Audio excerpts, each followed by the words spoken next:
એક શહેરમાં એક માણસ હતો. તે તેના જીવનથી ખુશ ન હતો. દરેક સમયે તે કોઈને કોઈ સમસ્યાથી પરેશાન રહેતો હતો. એક વાર એક મહાત્મા શહેરમાં આવ્યા. ઘણા લોકો તેમની સમસ્યાઓ લઈને તેમની પાસે પહોંચવા લાગ્યા. તે માણસે પણ મહાત્માની મુલાકાત લેવાનું નક્કી કર્યું. એક દિવસ તે વહેલી સવારે પહોંચી ગયો. ઘણી રાહ જોયા પછી વારો આવ્યો.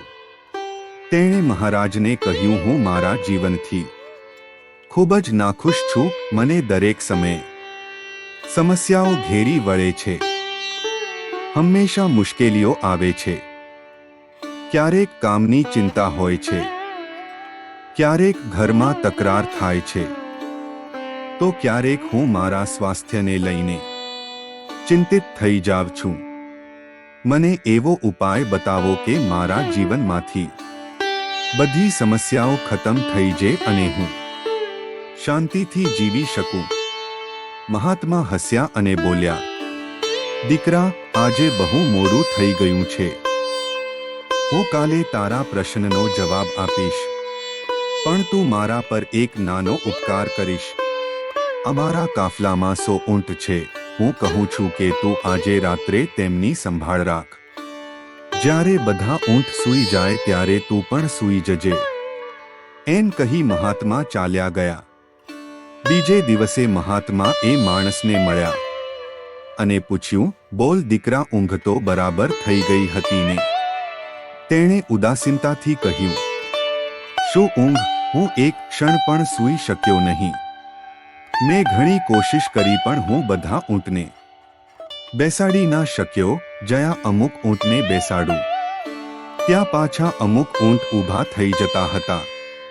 મહાત્માએ કહ્યું, દીકરા, ગઈકાલે રાત્રે તને સમજાયું કે ગમે તેટલી કોશિશ કરો, બધા ઊંટ એક સાથે બેસી શકતા નથી. એકને બેસાડીશ તો બીજે ક્યાંક કોઈ ઊભું થઈ જશે. એ જ રીતે જો તમે એક સમસ્યા હાલ કરશો તો કોઈ કારણસર બીજી સમસ્યા ઊભી થશે. દીકરા, જ્યાં સુધી જીવન છે ત્યાં સુધી આ સમસ્યાઓ રહે છે. ક્યારેક ઓછી તો ક્યારેક વધારે. તો આપણે શું કરવું જોઈએ? માણસે કુતૂહલતાથી પૂછ્યું. આ સમસ્યાઓ વચ્ચે પણ જીવનનો આનંદ માણતા શીખો. ગઈ રાત્રે શું થયું? એક, ઘણા ઊંટ રાત થતા પોતાની જાતે બેસી ગયા. 2, તે તારા પ્રયત્નોથી ઘણાને બેસાડ્યા. 3, ઘણા ઊંટો તારા પ્રયત્નો પછી પણ બેસતા ન હતા અને પછી તને જાણવા મળ્યું કે તેમાંથી કેટલાક પોતાની મેળે બેસી ગયા. કંઈક સમજાયું તને? સમસ્યાઓ પણ આવી જ છે. 1, કેટલીક પોતાની મેળે સમાપ્ત થાય છે. 2, કેટલીક તમે તમારા પોતાના પ્રયત્નોથી હળ કરો.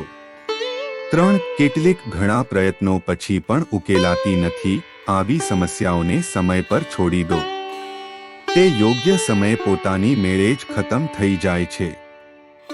જીવન હશે તો કેટલીક સમસ્યાઓ તો રહેશે જ, પરંતુ એનો અર્થ એ નથી કે તમે રાત દિવસ તેમના વિશે વિચારતા રહો. સમસ્યાઓ બાજુ પર રાખો અને જીવનનો આનંદ માણો. શાંતિથી સૂઈ જાઓ. જ્યારે તેમનો સમય આવશે ત્યારે તેઓ પોતાની મેળે ઉકેલાઈ જશે.